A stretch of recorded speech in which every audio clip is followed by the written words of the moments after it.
Good evening, everybody, and thank you so much for joining in.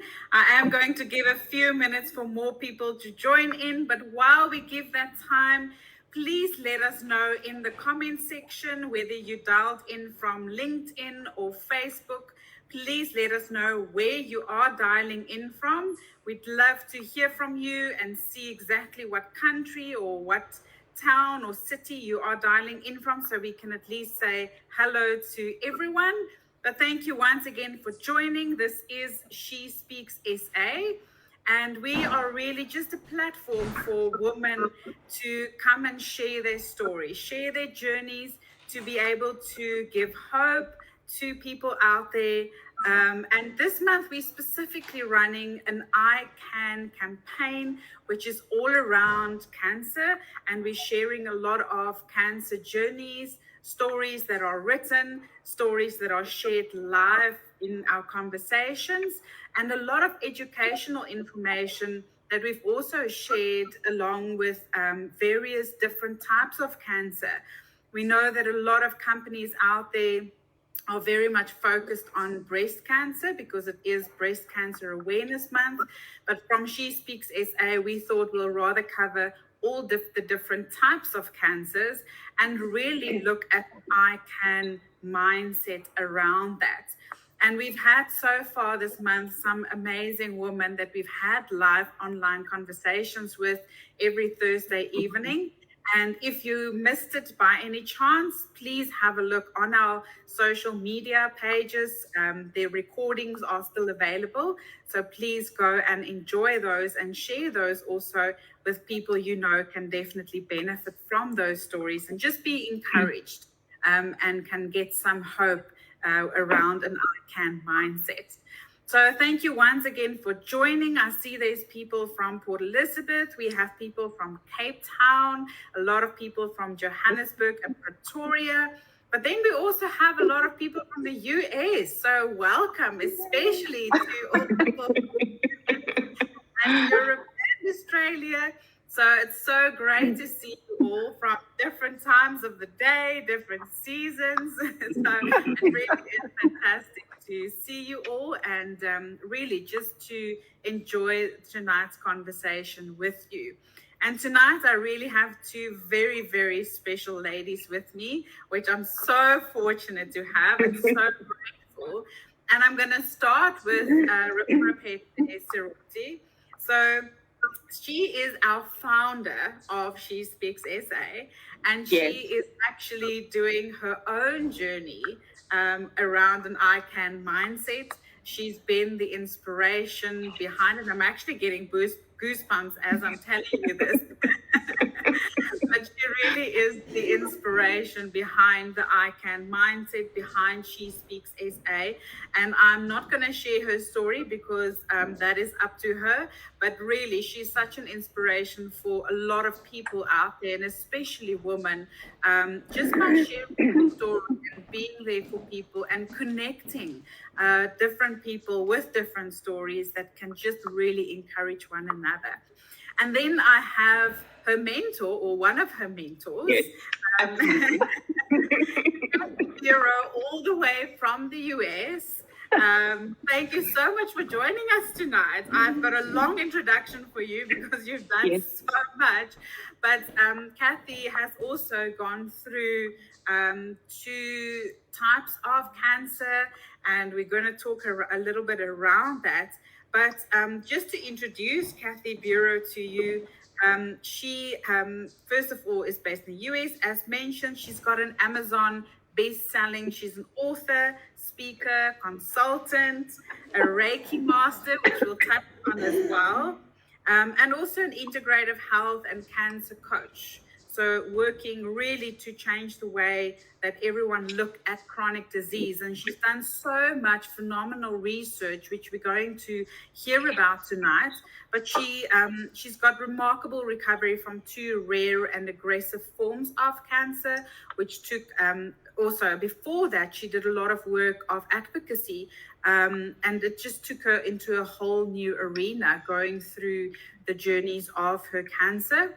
And before her cancer diagnosis, her work ranged widely to include advocacy, facilitation, consultation, along with leadership development, which I'd love to hear more about. I'm so passionate about leadership, but also in the US, but also in a variety of different countries all over the world.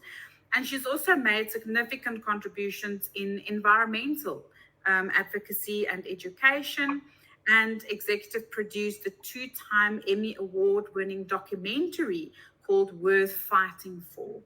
Her best-selling book, Eat, An Unconventional Decade in the Life of a Cancer Patient, is written in journal format around her battle with the 2 cancers she had. And for me, the most important, refusing to accept the prognosis of death with her I can mindset led her to conviction that neither cancer nor doctors would determine her fate. And now, thriving with an I can mindset. So, Kathy, so welcome, a warm welcome to you all the way from the US. And thank you so much for joining us tonight, being willing to share a little bit of your journey, because I know we're never going to be able to touch on everything within an hour. But maybe just to start off with, I know I've mentioned you've had 2 rare and aggressive forms of cancers. But what was it like the very, very first time that you were diagnosed with your first cancer? Well, first of all, it is an honor to be here. And that was such a generous intro, and so much respect to you. Thank you. Yeah. Thank you. That first diagnosis, it was shocking because, as you mentioned, much of my work was around environmental advocacy and working on cleaning up areas, reducing pollution, protecting wildlife habitat.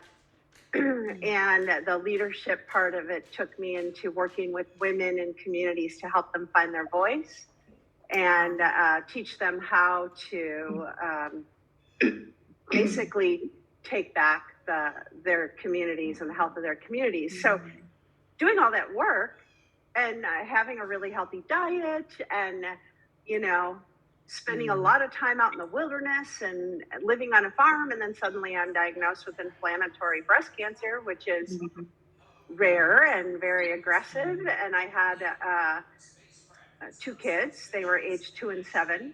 So that was fairly shocking and terrifying. And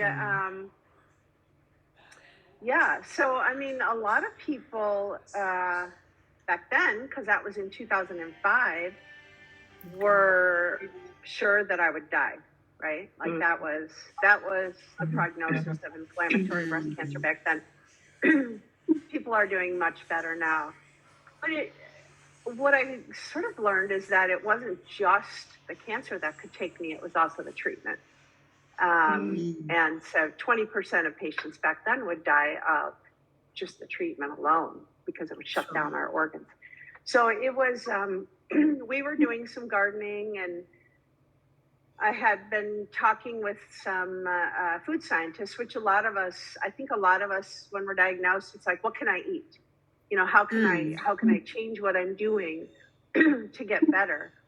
And often the answer we get is the hospital dietitian comes in and talks to us about getting protein and calories and whatever. And here, take an Ensure if you're having trouble eating, or one of those, protein shakes, which are super toxic. So for me, I was learning about science, food science, and I was I was seeing references to food scientists and books I was reading.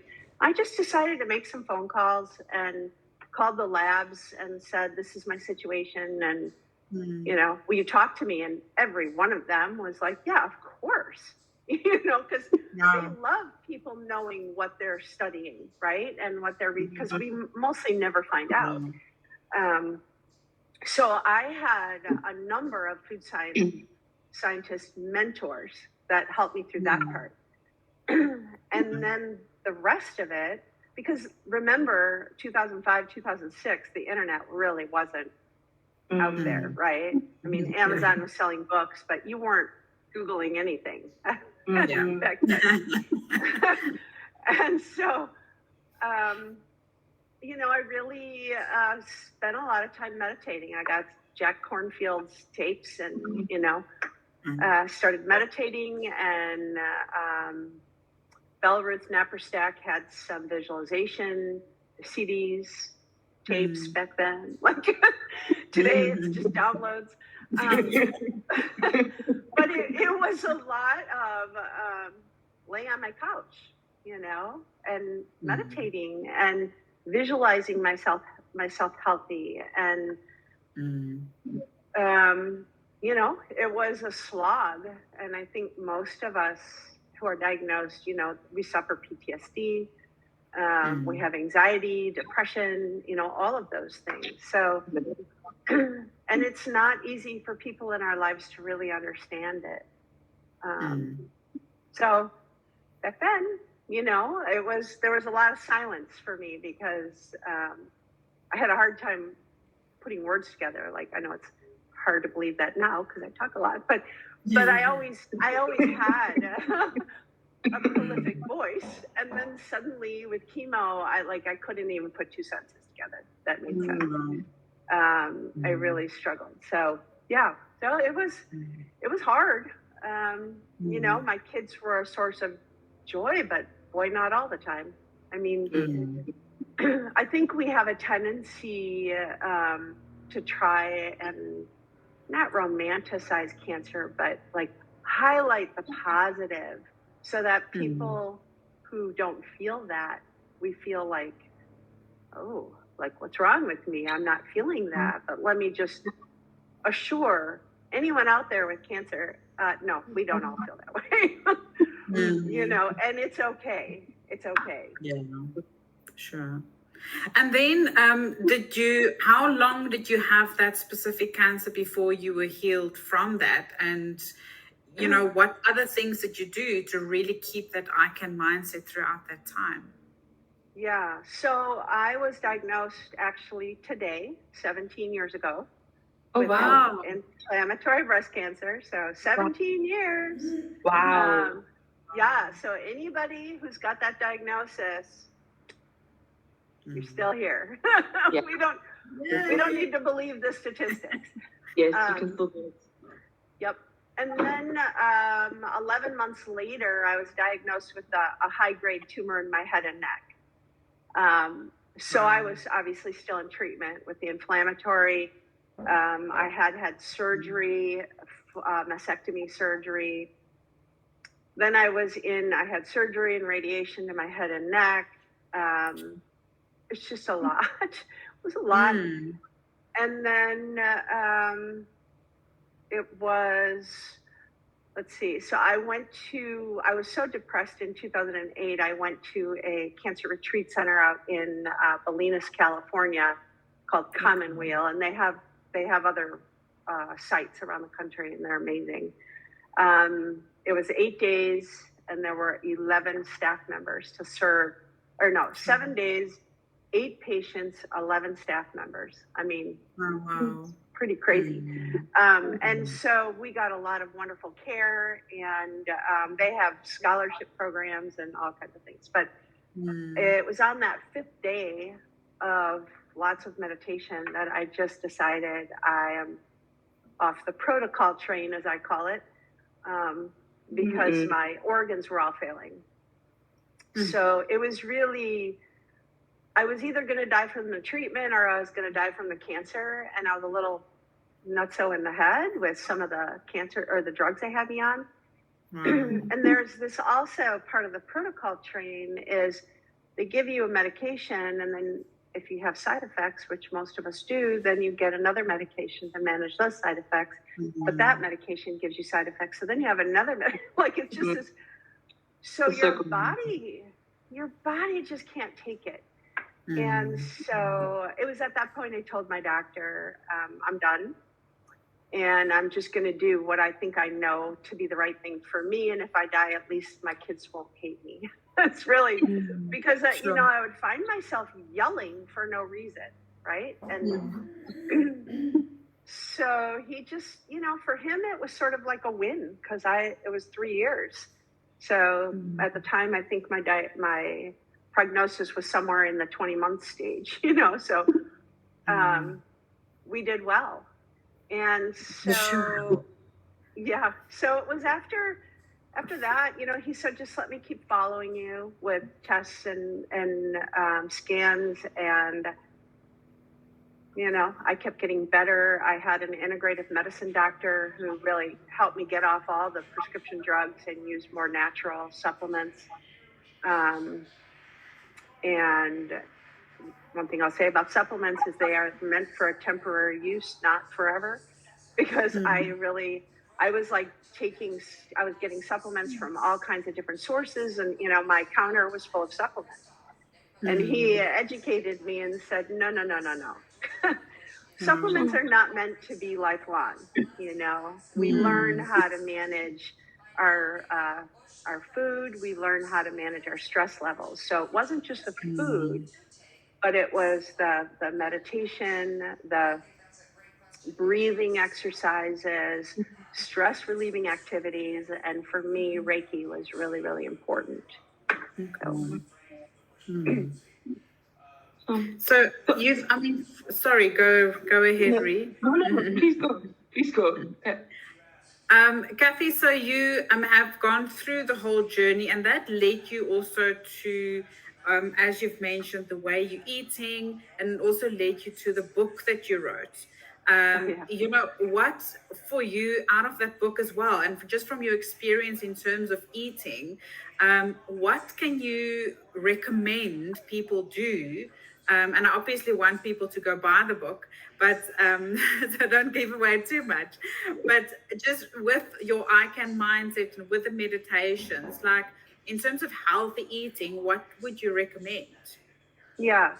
Well, so I, with my hospital, because I did so well, the CEO of our hospital was really wonderful. Like, he really believed in what I did, and he supported me in setting up a nonprofit organization called New Genesis, which is like the genesis of nutrition, like where we were supposed to be always. And that was open for about 8 years. And I was doing a lot of talking. I was doing a lot of coaching. It was always like an hour, so I could never really tell my story, the whole story. And people were always asking, write a book, write a book, write a book. Like, there's so many books out there, but I wrote my book.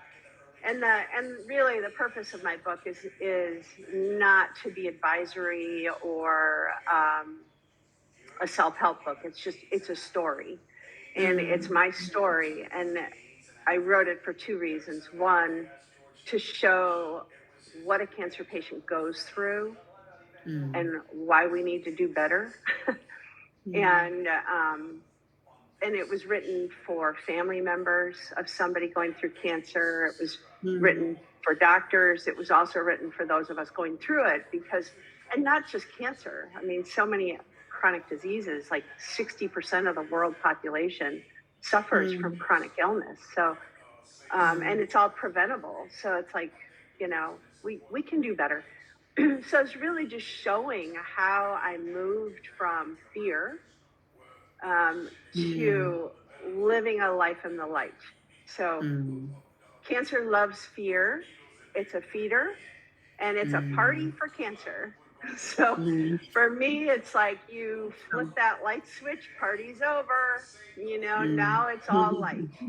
And so Love it was like how I got to that point, but how I got to that point, right? Because everybody's going to get there in a different way.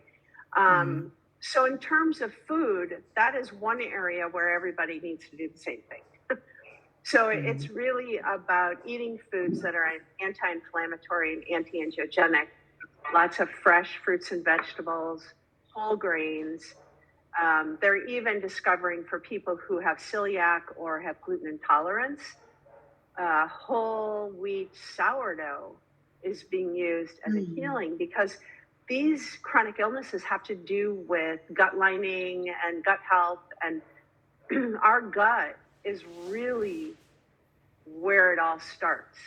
So if your microbiome is healthy and diverse, you're going to be okay. But it's when we eat processed foods, or we live a stressful life, or we live in an area where the air isn't clean, or that's when our gut starts to be compromised and the diversity of our microbiome becomes compromised, and then the DNA gets damaged, the stem cells are damaged, the message gets all discombobulated. 90% of the information in your body travels from your gut to your brain. And then 10% of that is from your brain to your organs and your body, telling it what to do. So our gut, that is the thing to protect. And we damage it, through all sorts of different things. So really learning how to manage stress, release old hurt, release all that old stress.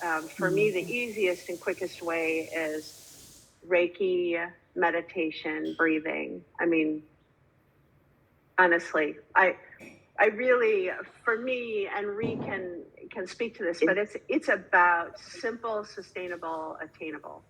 If it's not simple, and you have trouble attaining it, even if it's just I have to get in my car and drive to another location for a meditation class, you might not do that if you're not feeling so great.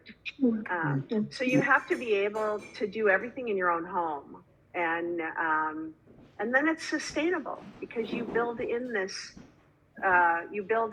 routine.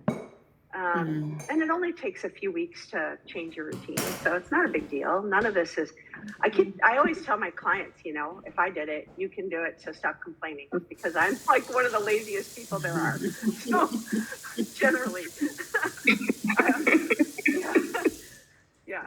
So yeah, it was really a combination. So for food, there's high value food. I had a lot of people sending me information about mushrooms and this and that. And for me, at the time, it was, what can I access or grow? And I'm going to eat it, but I don't have to make a separate meal for my kids, because I was all about not doing that. I don't have the energy for that. So they're going to eat what I eat. So how can I figure that out? Yeah. So surprisingly, it's not hard to do, It's fruits and vegetables, fresh. It's not that hard, and you can get frozen. Don't eat canned, unless you have canned foods available to you that don't have chemicals in the can, but preferably it's frozen. The only real exception to that would be beans. If you can get PBA-free cans, and you don't have time to soak your beans and that kind of thing. But I soak a bunch of beans. I put them in freezer packs and stick them in the freezer so they're ready. Earlier, Kathy, you did mention about Reiki, and also you saying about me being, I can attest to what you're talking about, because I am doing it, and I am, since really connecting with you and speaking to you, I'm really seeing more of a difference also with regards to the breathing. So if you can maybe just really go more into what the breathing is all about, and also what Reiki is all about. When you also spoke about release, what does release actually do? Because yes, we understand the food, but just those, tools on what to do. Thank you for that. Yeah. So Reiki for me was like, what is that? My girlfriend said, when I was diagnosed the second time, she's like, you're not going to die like my friend just died a couple months ago. So I met this guy who does Reiki. I want you to go see him. And I was like, I don't really know what that is, but, because I was up for anything. It was like, I don't care. I'll do it. And mainly because my sister-in-law said to me, do you want to get to the end and say I should have? Just try it all. And I was like, yeah, okay, so sure, I'll do Reiki. And I was in the throes of head and neck radiation at the time. In my first session in Reiki, it was like, what is going on? I really, truly felt like that woman in the horror movies who's like just closes her eyes and lets herself get attacked, right? Or like doesn't run, frozen in fear. Because I felt the radiation being sucked out, and to me that sounded crazy, because I wasn't this person before. Like, I've definitely changed. And the Reiki master was just like, oh yeah, we were pulling radiation out. And it really wasn't until my radiation oncologist, who was the head of cancer, the oncology program at UW-Madison, which is our big research hospital, he's like, what are you doing on Tuesdays when you leave here? I was like, Reiki? He's like, okay, tell me about that, because you come in Monday and Tuesday and you are dragging your fanny down the hall, and then the rest of the week you're skipping and you don't have the side effects everybody else has. So Reiki, what I've come to learn now that I'm a master teacher, is anybody can access it, right? It's really about reigniting that inner healer that we all have. And if anyone wants to argue with me on that point, have you ever cut yourself and it healed? Of course you have, right? So we have a healer. We have a healer. But whether or not we want to believe that we have the power to heal ourselves has more to do with what society tells us is hooey craziness, than actually hooey craziness. Like, and now, back then it was hooey craziness, but the National Institutes of Health now is researching Reiki, and they are finding, they've started with physical therapy and back pain, and they are finding Reiki is more effective at managing back pain than is physical therapy. So that's just one area they're looking. It's hard to quantify it because, for all of us, I think, no matter what your religion, we share the same God. If you aren't religious in that way, but you're spiritual, it's source for you. It's whatever you want to call it, but we all share that same source of energy and healing, and Reiki comes from that. It's universal energy is what Reiki means in Japanese. And so what I find, not just through my own experience, but working with clients, is that Reiki has a way of clearing the body of inflammatory stress, let's say, thoughts. So let's remember that thoughts create feelings. Feelings create action. So if you're always in a state of fear or stress, that chronic stress, that sympathetic state, you feel it, and that feeling. You have an adrenaline rush because you heard a weird noise at night, or most like to talk about the lions, chasing you, but in South Africa it might be hippopotami. Whatever it is, right? At night, you're out at night, and you hear something, and they run faster than you. So it's like, okay, but that's just like the acute stress. We're talking about the chronic stress. Family issues, financial issues, work issues, any of that stuff. Reiki helps you release it because it puts it in perspective, right? It just not mentally in perspective, but it's like, that is not important, and anything that's not important, we're letting go of. And it truly is about releasing the fear and filling yourself with the light. And so when I say cancer loves fear, it loves fear, because what fear does. So if we're always living in the sympathetic fight or flight state, it's a fearful state. Where we need to be is in that parasympathetic state, which resides in our gut. So anyone feeling stressed, I want you to just immediately do 3 deep belly breaths. And that is, your shoulders stay down, your belly protrudes. You don't go like that. That's not how it goes. It's a... and you just breathe that stress out in 3 breaths. This turns off and this turns on because they can't operate together. So it's really, really important to learn how to manage stress, because we're all going to have it. It's not like you can live in a twinkly world all the time, right? It's like we all have stress wherever it comes from. And so just learning to manage it. So Reiki really does help that. And I would encourage anybody who has access to a Reiki practitioner to go. But I would also encourage you to walk out the door if they tell you they're a healer, because you're the healer. And I take exception, if I ever go to somebody and they're like, I'm a healer and this and that and whatever, and it's like, okay, then I guess I'm not the healer in this situation. You're going to try to manipulate it, and that's not how it works. So basically, those of us who provide any kind of real energy work, we're a conduit. We're here to wake you up, to activate that inner healer, to remind you that you have that ability. And it is a discipline. This part of it's not as simple, because you really have to create a practice every day, and it's just for today. My program's called Just for Today, my integrative coaching program, and it's called that for a reason, because if I'm thinking about what I didn't do yesterday or last week or 3 years ago, or some stupid thing I did when I was 22 or whatever, and I'm like feeling, I'm never going to heal. It's I can't fix any of that. It's just about what I'm doing today. And whether or not I have a cancer that the doctors think I won't survive is irrelevant to today.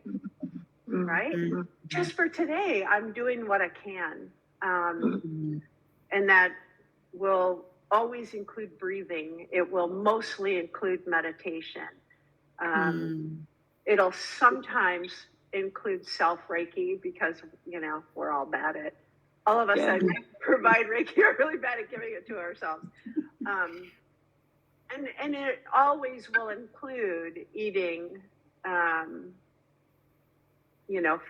just like eating with the intention to heal is what I call it, and so it's, like I said, I am not a highly motivated person when it comes to that. I'm highly motivated when it comes to advocating for somebody else, or for wildlife, or for the environment, but advocating for myself, that took me time. So my book is titled Eat, but the E stands for evolve, the A stands for advocate, and the T stands for transition. And that's in this, like, underneath it. So I evolved into my own self-advocate so that I could transform myself, right? And reacquaint myself with what it is we're here to do, and get back on my path. And I'm so much better at not letting people affect me,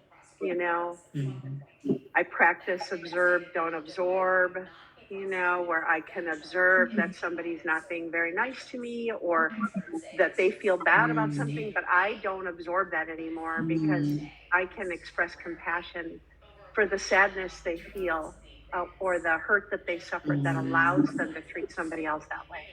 Like, I just don't take it personally, and that's like, if anyone's read the 4 Agreements, that's like another, be impeccable with your word, don't take anything personally, don't make assumptions, and treat others well. I mean, simple, attainable, sustainable. Absolutely. Absolutely. And okay, so you have said a lot, and I think it's a lot very educational, especially for people in South Africa, because we necessarily believe in having to go to the doctor, and a lot of people around the world, they believe in really going to the doctor to getting healed. So what advice would you give someone that is like, no, you need to go to the doctor, you need to go to the doctor, because you're coming from a completely different perspective, you know. And yeah, so what advice would you give? Yeah. So So look, for my diagnosis, if I had not gone to the doctor, I'd be dead. 100%. I'd be dead because it was a very aggressive cancer. So I really promote an integrative approach. So some people, for example, I'll give a shout out to Glenn Sabin and his book, N of One, because Glenn had a cancer he should have died from. And he took no treatment. Took him 10 years to clear his body of cancer. His doctors at Harvard followed him, but he took nothing. He did the things that I did in an integrative approach, but he did it before I did. He was really early on. And actually, the Harvard study that I'm a part of, Glenn was the first one signed up for that study. And they're looking at 100 of us. They call it enigmatic responders. I just boiled that down to we should have died and didn't. And we all basically did the same thing. And so some people have the discipline, because I'm not going to tell anyone it's easy to heal in an alternative way, because it is not. It takes so much discipline. It takes like almost not having people in your world unless they are 500% on board with what you're doing. It's hard. And so for people who don't have that discipline, or only kind of have that discipline, having an integrative approach is really important. Having your doctors. Having said that, you have to look at your doctors as part of your team, not the boss of you. Right? You're the only one that's the boss of you. And I happen to have incredible doctors. My team was wonderful. They came with no ego. They teased me. Oh, she's proactive. I'm like, yes, I am. I'm here to win. Not playing your game. But I think it's really important to recognize who our doctors are, right? They live in a world of protocol. They practice medicine. Many do not practice the art of medicine. And those are two different things, because I'll give you a really simple example that doesn't include me. It's my daughter, but we have to get our doctors thinking outside the box before I tell you the story.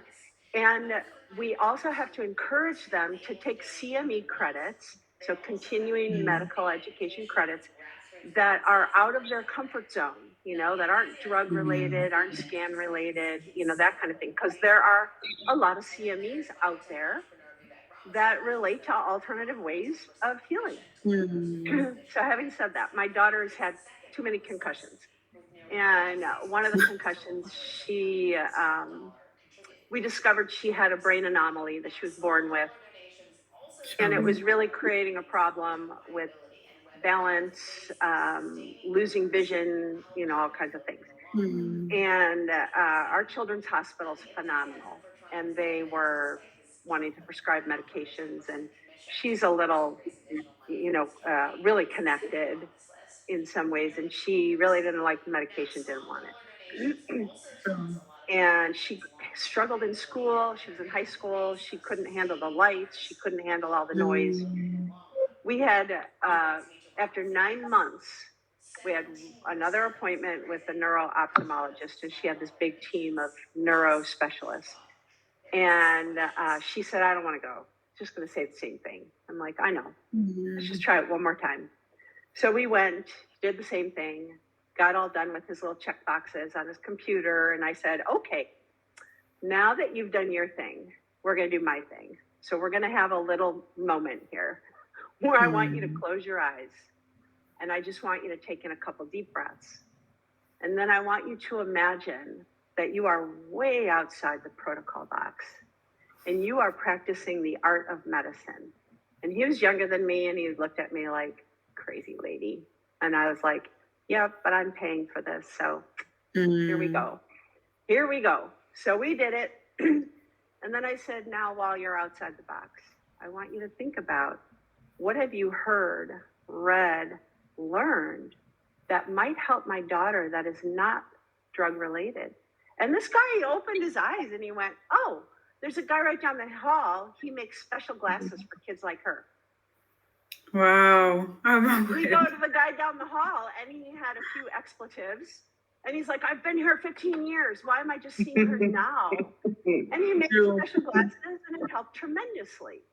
So it's like, Unbelievable. it's okay to challenge your doctors. Don't throw your doctors away. Just challenge them. You know, my doctors, I used to bring them things, you know, so-and-so sent me this. Can you please read the studies and tell me how it applies to me? And they would. Like, just, I mean, we're paying a lot of money for these guys and gals, and they can step outside their, you know, their little line of sight.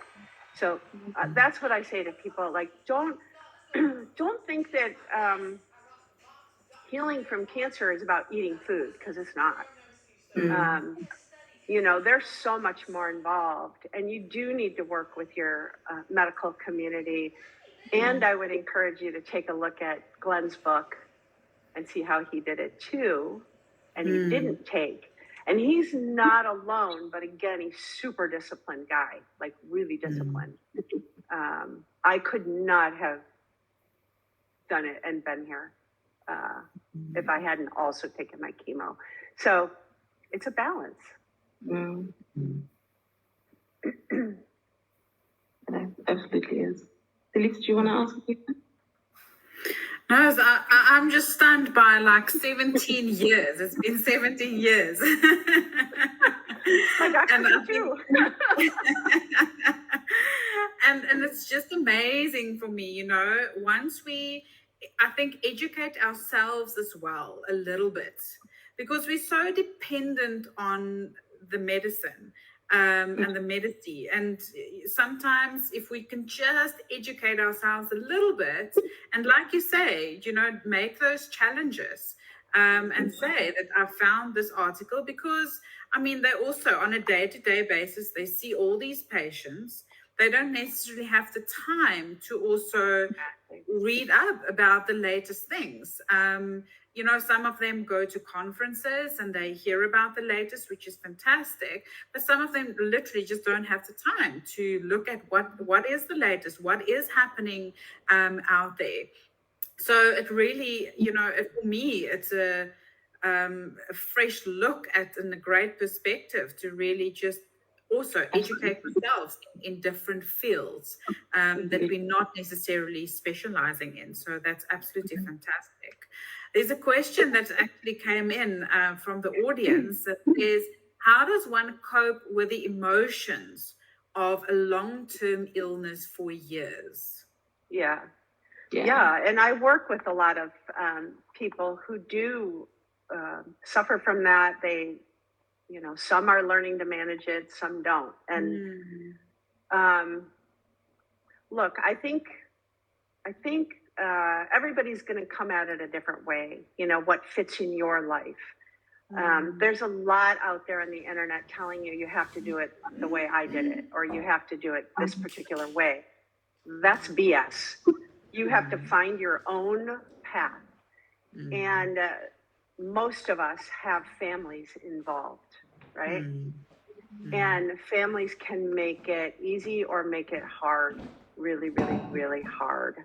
And even friends. And so that's where, I mean, for me, I didn't have a community, you know, it was so long ago. And I literally said, there's one person that can come and see me outside of my husband and my daughters and my parents, and that is it.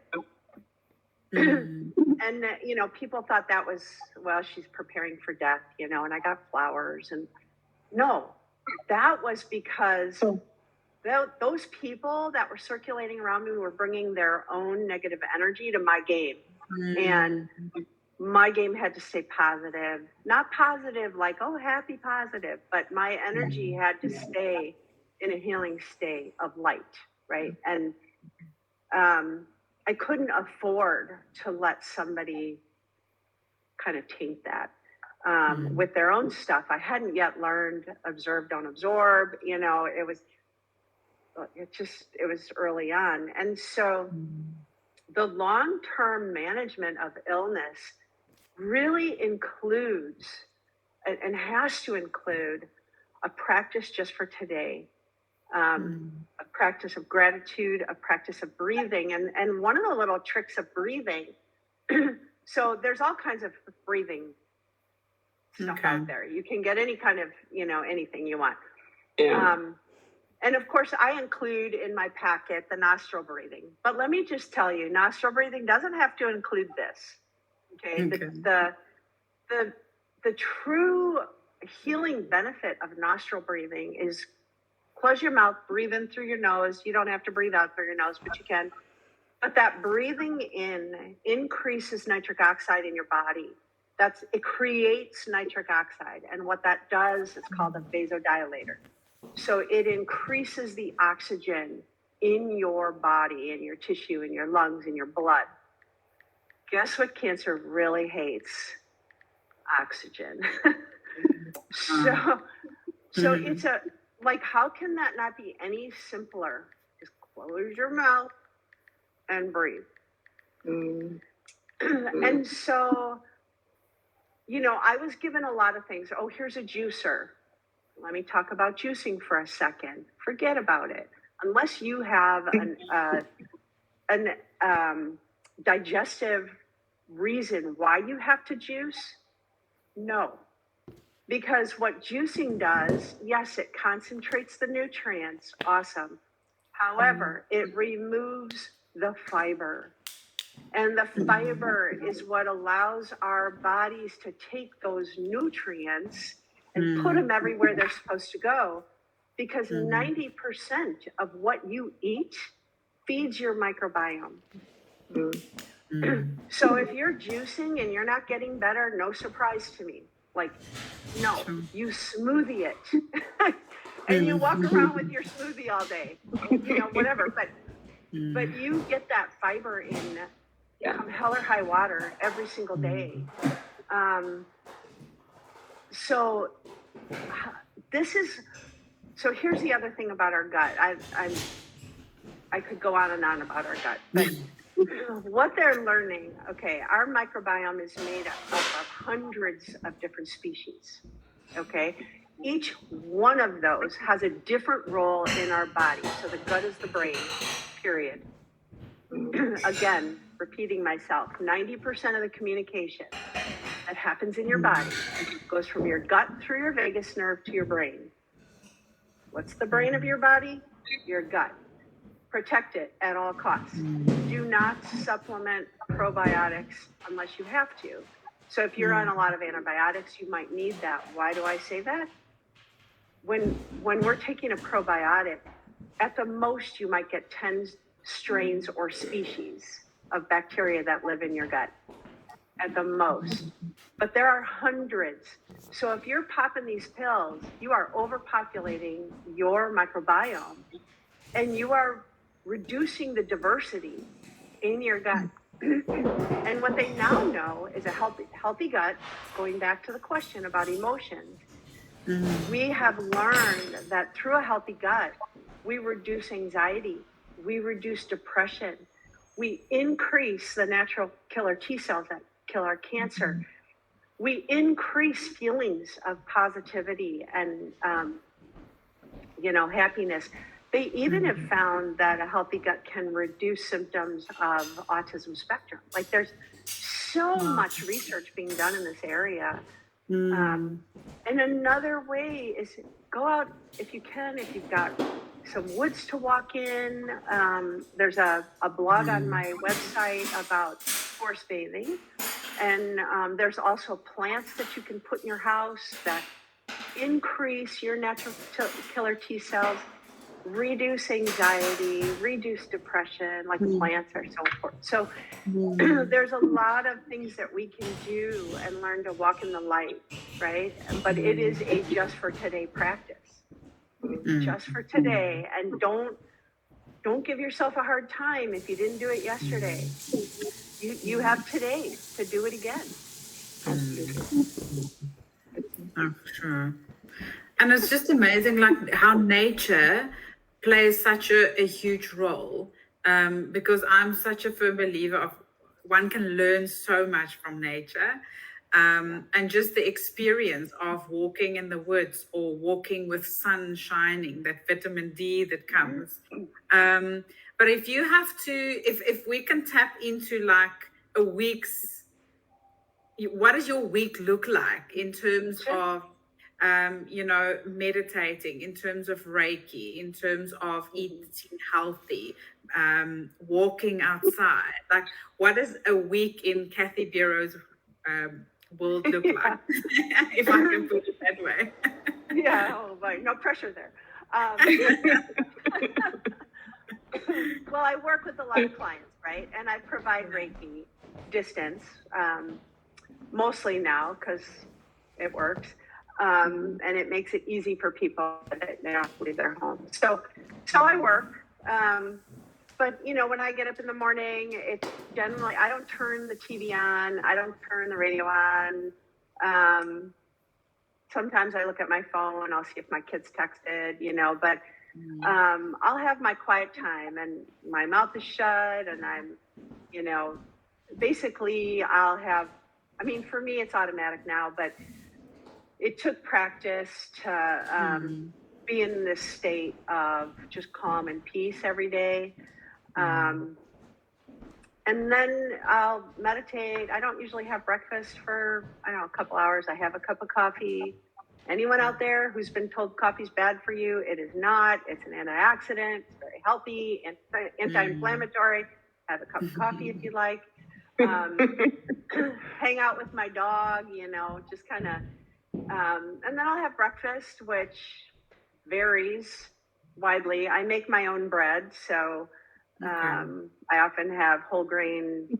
I put a lot of what? I'm sorry to interrupt, but it looks amazing, her bread that she makes. Oh gosh, all of it. Oh my gosh, it's the easiest. And it's so easy to make. I found this great woman on YouTube who's like, no need sourdough. And sourdough is a probiotic. So you take the sourdough and instead of all white flour, you add some whole wheat flour. And then I add in seeds and grains and, whatever. It's great. And then I might have a fruit smoothie. I don't usually put veggies in my smoothie anymore because I get so many otherwise, and I just love the fruit smoothie. So almost every day I walk. We have a park near our house, and I walk with my dog. And forest bathing is amazing because the trees are releasing essential oils that we breathe. But we also kick up the dirt, which has bacteria in it that's healing for us.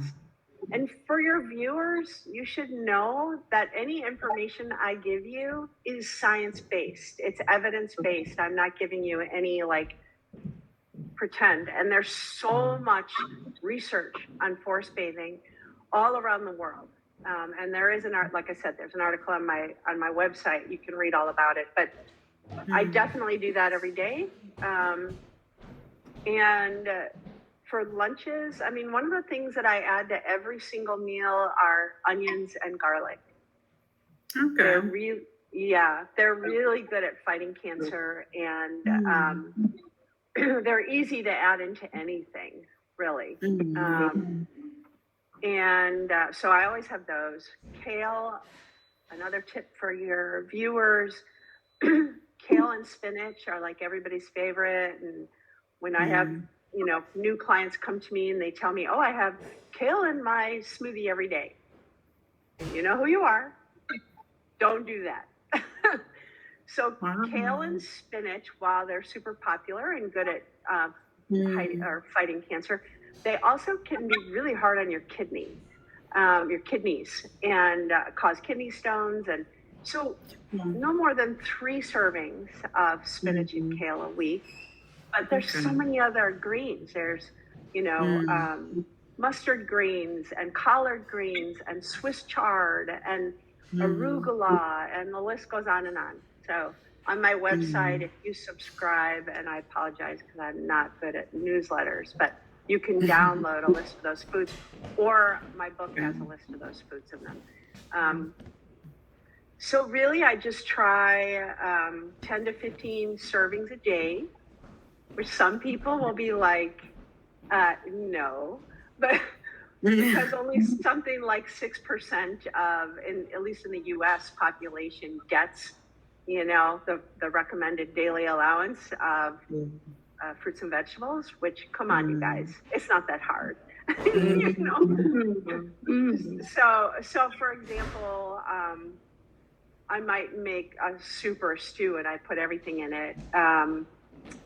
We had my mom with us up at our cabin this weekend, and I was making enchiladas. And, I'm cutting up Swiss chard and onions and garlic and putting corn in and beans and I don't even remember, tomatoes and like all these different. My mom's like, wow, you really put a lot into those. And I'm like, there's probably more servings in this meal than you get in a week, So there's it, and then at nighttime, I try to just, before I go to bed, I used to have trouble falling asleep, and now I just do my 3 deep belly breaths, and I focus. Another quick tip, I know we're running out of time, but meditation, not that hard. I went to meditation classes, it's really a matter, just focus on the in and out of your breath. And so in my mind, I don't need to do this anymore, but when I was starting, you say in when you breathe in, you say out when you breathe out, you say in and out. When you float off, you come back to in and out. You don't need a mantra. You don't need, if you do that, that's amazing. But for most of us, we just don't have that discipline. And I just keep coming back to discipline. Simple, easy things that we can do that don't require a lot of discipline.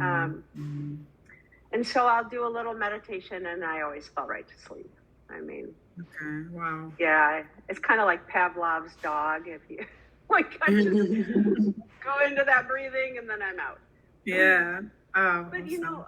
Another tip for your people who might be going through treatment right now is when you're in your scans or sitting waiting for your doctor, or maybe you're getting chemo or whatever it is, anytime you have time to yourself, close your eyes, do a little breathing work.